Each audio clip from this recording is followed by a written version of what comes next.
ఈ భక్తి ప్రియులారా, యేసయ్యకు మహిమ కలుగును గాక.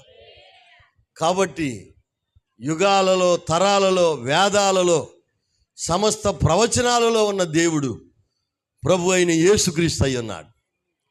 ఆయన మరణించి తిరిగి లేచుట ద్వారా వేదాల్లో ఉన్న మాటలన్నీ నెరవేర్చుట ద్వారా ఆయన మన ఆత్మలను కాపాడి నిత్య జీవం ఇచ్చే దేవుడై ఉన్నాడు. దేవునికి స్తోత్రం, హల్లెలూయా. అందుకని నువ్వు దిగులు పడతా అలాగే కూర్చుంటే నువ్వేమీ సాధించలేవు. నువ్వు ఐడియాలు వేస్తా అలాగే ఉంటే నువ్వేమీ సాధించలేవు. కానీ నువ్వు ప్రభు దగ్గరికి వచ్చి ఎప్పుడైతే పశ్చాత్తాపడి ప్రార్థన చేస్తావో ఆయనని నిన్ను దీవించే దేవుడై ఉన్నాడు.